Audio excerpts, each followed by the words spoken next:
Stop them! Arrest him!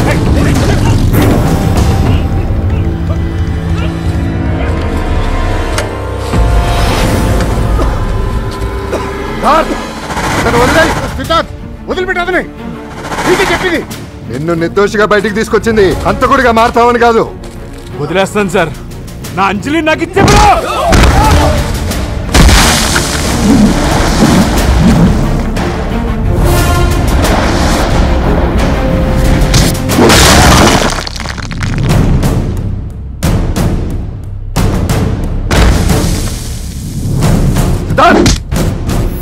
కోర్టులో నీ కళ్ళలో చూసినప్పుడే అర్థమైంది ఆవేశంలో ఎలాంటిదేదో చేస్తావని. అందుకే ఫాలో అయ్యా. వీడిని కోర్టులో ప్రొడ్యూస్ చేస్తేనే నువ్వు క్లీన్ గా బయటకు వచ్చేది. నిన్ను నమ్ముకున్న వాళ్ళందరూ ఏమైపోతారో ఆలోచించావా? Nayak, take him to the hospital. ఏయ్, టేక్ హిమ్. సార్.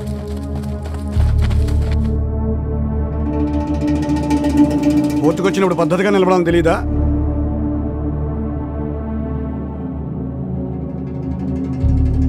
అంజలి అనే అమ్మాయి నువ్వు హత్య చేసావా?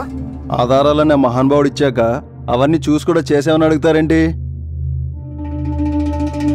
నేనెంతో తెలివిగా చేశాననుకున్నా, దొరకననుకున్నా, కానీ ఆయన నాకంటే చాలా తెలివైనడు. హలో వీరేంద్ర, 3 నెలలు జైల్లో పెట్టించినందుకే దాన్ని లేపేశా. మరి నిన్ను వదిలేస్తానని ఎలా అనుకున్నావు? వస్తా, నీకోసం వస్తా. నా ముందే ఓ లాయర్ని బెదిరించి ఇంకో తప్పు చేస్తున్నావు. నేను అడిగిన దానికి సమాధానం చెప్పు. అవును సార్, నేనే కసి తీరా చంపేశా. ఎందుకు చంపావు? 3 ఏళ్ళు లవ్ చేశాను సార్. అది నా సొంతం అనుకొని పిచ్చి కుక్కలా దాన్ని వెంటపడ్డా. ఐ లవ్ యూ కూడా చెప్పాను సార్, కానీ అది నా మీద పోలీస్ కేసు పెట్టించింది. దాన్ని అప్పుడే లేపేద్దాం అనుకున్నా, దొరకలా.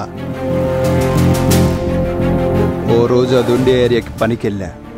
అక్కడ దాన్ని చూసా. దాని మొగుడు బయటికి వెళ్ళే వరకు వెయిట్ చేసి, వాడు బయటికి వెళ్ళగానే కిటికీ ఊడదీసి మెల్లగా లోపలికి వెళ్ళా.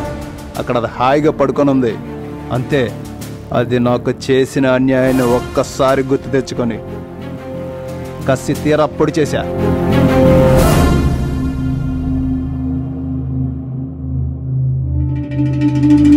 నువ్వు ఉపయోగించిన వెపన్ ఎక్కడా? కొలిమిలో పడేసి కరిగించేశా. దాన్ని చంపింది దాని మొగుడే అనుకొని ఆ పోలీసు వాళ్ళు ఆయన ఇరికించారు. పెచ్చనాయాళ్ళు. చేసిన పని నీకు తప్పనిపించట్లేదా? తప్పే ఉంది. అమ్మాయిని చూస్తాం, అందంగా ఉంటే వెంటపడతాం, ఐ లవ్ యూ చెప్తాం, కాదంటే బెదిరిస్తాం, పోలీస్ కేసులు పెడితే లేపేస్తాం. ఉన్నానబడి ఈ వ్యక్తికి జాలి దయ కొంచెం కూడా లేకపోగా చేసిన పనికి పశ్చాత్తాపం కూడా లేదు. ఇలాంటి ఉన్మాదులు సొసైటీకి ప్రమాదకరమని, ఇలాంటి వ్యక్తులు మృగాల కంటే హీనమని భావించి ఈ వ్యక్తికి IPC సెక్షన్ 302 ప్రకారం ఉరిశిక్ష విధించడమైంది.